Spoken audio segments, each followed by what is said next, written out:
Vamos lá, pessoal, vamos conversar aqui. Nesse momento eu quero tratar com você a nossa aula, a nossa terceira aula do terceiro módulo aqui. Eu quero tratar sobre os direitos e deveres do locador e locatário. Nós já conversamos sobre isso, inclusive eu dei exemplo nas outras aulas sobre a responsabilidade do locador, que é estrutural, seja proprietário ou possuidor. E a responsabilidade do inquilino, que é manutenção. Então, eu trouxe essa dica para você, fica mais fácil de você identificar. Mas agora nesse bloco aqui, eu quero trabalhar as responsabilidades item por item, tá? Eu quero trazer essa discussão, isso é muito importante, essas questões de manutenções e benfeitorias. Volto a falar que nós temos 4 ações locatícias, então anote aí, despejo, nós temos várias teses para usufruir da ação de despejo, tem o despejo por falta de pagamento, tem o por denúncia vazia, porque o contrato chegou ao final e o locador quer de volta, tem o despejo por culpa exclusiva do locador, que é o despejo feito pelo inquilino contra o locador, onde realmente o inquilino sofre um abuso por parte do locador, um abuso em relação ao incômodo, à paz. Existe o despejo por ato ilícito, então o cliente não, mas o inquilino planta maconha no fundo do quintal, mas paga aluguel em dia. Paga aluguel em dia, não cabe despejo por falta de pagamento, mas cabe despejo por ato ilícito. Tive um caso aqui recentemente, um bordel onde foi feita uma ação com o objetivo, de fato, de rescindir o contrato de locação, ou seja, ação de despejo, porque o cliente pagava em dia, e 17 mil reais pagava para o locador, o inquilino, mas era um bordel, né? Então o inquilino não queria, não aceitou. Então nós temos sim vários motivos para usufruir de uma ação de despejo. Ação revisional para aumentar ou diminuir o valor do aluguel, a ação de consignação de pagamento é para depositar em juízo o aluguel, quando não sei para quem pagar, estou com dúvida, estou confuso, eu inquilino, ou o locador vai depositar talvez alguns móveis que ficaram no imóvel, vai depositar em juízo, ou até a chave, né? O inquilino quer devolver a chave ao locador, o locador não aceita, deposita em juízo a chave através de uma ação de consignação de pagamento, de entrega de chaves, então pode ser também. Existe a ação revisional para aumentar ou diminuir, consignação então é para isso, né, para depositar em juízo ou dinheiro ou bens relacionados à locação. Existe a ação renovatória, que é uma ação que eu ingresso na locação comercial, na locação não residencial, para pedir ao Poder Judiciário que renove o contrato de locação compulsoriamente, então esse é o objetivo. E nós temos as ações novas, né, como a ação de indenização de fundo de comércio, que não é ensinada na faculdade, muitos cursos você não aprende. Temos a ação, também uma ação importante, além da ação chamada ação de indenização de fundo de comércio, que é a ação reparatória de luvas. A luvas já conversamos aqui em outras aulas, que eu posso cobrar no Brasil inicialmente, mas na renovação do contrato não. Então também um tema muito importante, e também uma ação doutrinária e jurisprudencial. Então nós temos 6 ações locatícias de fato, lembrando que a rescisão de contrato na locação é despejo. Despejo é a ação que vai rescindir o contrato, tá? Então vamos juntos aqui. 6 ações então, 4 tipificadas na lei e 2 doutrinárias e jurisprudenciais. E aí eu trago para você quais são os deveres do locador e do locatário, tá? Vamos juntos aqui. A lei do inquilinato, gente, ela estabelece sim deveres e obrigações ao locador e ao locatário. E essas regras podem gerar quebra do contrato, ou seja, multa, rescisão do contrato, né? Então é cláusula de rescisão. Então eu quero trabalhar com você algumas cláusulas. Vamos lá, um copão de água aqui do professor Júlio. Toma água também, água faz bem. Só não pode tomar água antes de dormir, né, gente? Quem tem refluxo, né? Vamos lá, vamos juntos aqui, olha só. Os deveres do locador. Então eu listei para você aqui os deveres do locador, com muito carinho. Vamos juntos aqui, quero que você saiba, quero que você entenda. Quando nós falamos dos deveres do locador, são vários, né? Assim como os deveres do inquilino. Vamos lá, vai aparecer para você, agora sim, 1, 2, 3, ó, lindo, aí, legal. Pode liberar meu arqueiro, show de bola. Legal, muito obrigado. Deu certo? Não? Pronto, ótimo, tá aparecendo para você. Então vamos lá, professor, estou aqui, ó. Vamos começar pelos deveres do locador, hein?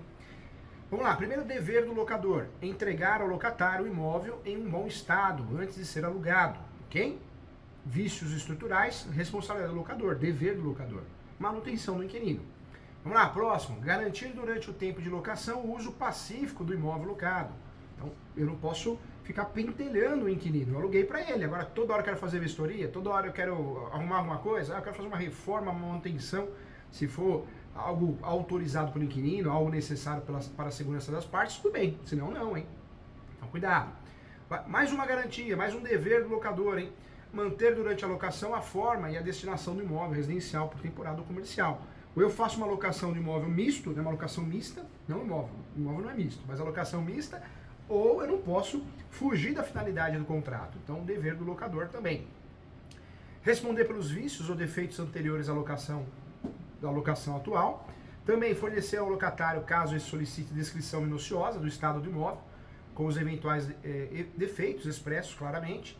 Fornecer ao locatário recibos de pagamentos feitos, datada a quitação genérica. Pagar as taxas de administração da imobiliária, do corretor, do advogado, do administrador, se houver, né, de intermediações, onde enquadram as despesas. Também, gente, importante aqui, né, as despesas necessárias à avaliação da idoneidade do possível inquilino ou do seu fiador. Pagar os impostos e taxas, né, ainda o prêmio de seguro complementar contra fogo, que incidam ou venham a incidir sobre o imóvel, exceto se houver disposição expressa em contrário no contrato. Exibir ao relatório, quando solicitados, os comprovantes relativos às parcelas que estejam sendo exigidas. Também pagar as despesas extraordinárias de condomínio e não se referem aos gastos comuns, que não se referem aos gastos comuns de manutenção de edifício, como exemplo, por exemplo, reformas na estrutura, pintura, fachada, despesas de decoração e paisagismo nas áreas comuns, constituição de fundos de reserva, entre outros, tá? E aqui eu falo com você em relação aos deveres dos locatários, inquilinos, os famosos inquilinos. Pagar pontualmente o aluguel, nós já falamos na aula anterior, os encargos da locação, quando exigidos por meio legal e de contrato, ou seja, quem paga condomínio, quem paga IPTU, ITR é o locador, o proprietário ou o possuidor, a não ser que eu transfira para o inquilino essa obrigação e tem que aparecer no contrato, né, gente? Isso é importante. Vamos lá. Usar o imóvel para uso combinado, compatível com a estrutura dele, ao fim que se destina, devendo tratá-lo como o mesmo cuidado como se fosse seu.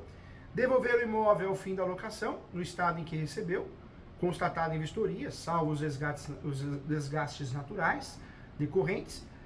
Levar imediatamente ao conhecimento do locador o surgimento de qualquer dano ou defeito que requer reparação estrutural que seja de responsabilidade dele, bem como os eventuais incômodos de vizinhos que devem ser reportados à administradora do condomínio, caso seja um apartamento.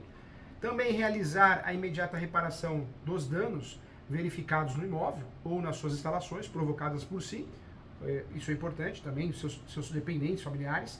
Não modificar a forma interna ou externa do imóvel sem o consentimento prévio por escrito do locador. Entregar imediatamente ao locador os documentos de cobrança de tributos e encargos condominiais, bem como qualquer intimação, multa ou exigência de autoridade pública, ainda que dirigida a ele locatário. Pagar as despesas de telefone, de consumo, consumo de força, luz, gás, esgoto. Isso dá uma confusão danada, hein? Você que é advogado, você que é corretor, corretora, você que é proprietário de imobiliária, você que é locador, quando o inquilino sai, você tem que avisar o inquilino, nossa, tirar a água do teu nome, a luz, dá para fazer isso, basta não ter nenhuma pendência. Isso dá uma confusão danada, porque entra um novo inquilino, continua usando o nome de quem saiu. Cuidado com isso, hein? Cuidado. Permitir vistoria do imóvel pelo locador, com bom senso, nós já conversamos sobre isso, ou por seu mandatário, mediante a combinação prévia de dia e hora, além de admitir que o mesmo seja visitado e examinado por terceiros. Cumprir integralmente a convenção de condomínios e os regulamentos internos. Pagar o prêmio do seguro de fiança, caso essa garantia locatícia seja a garantia do contrato. Pagar as despesas ordinárias de condomínio, ordinárias, não extraordinárias, hein?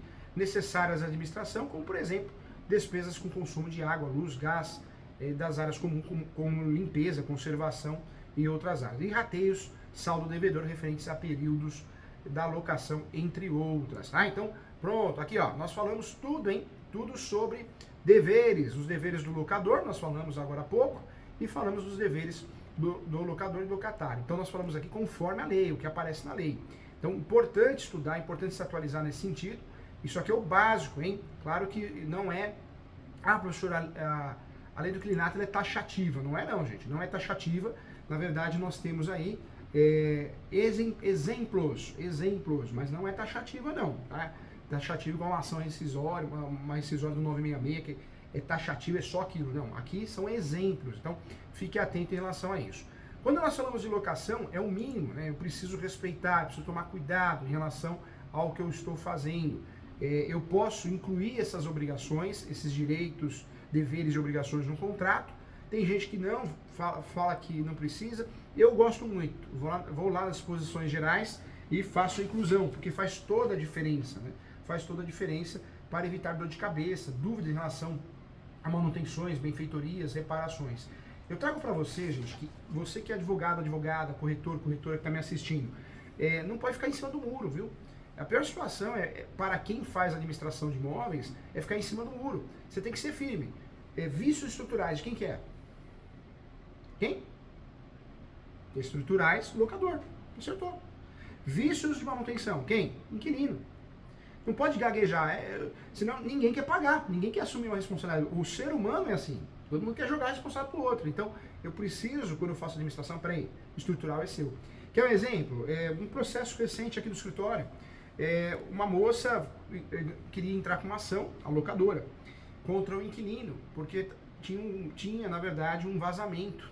E o inquilino queria que ela pagasse o vazamento na sala. Só que o vício era estrutural, rachaduras, trincados no telhado, falta de telha, estrutural, é dela mesmo.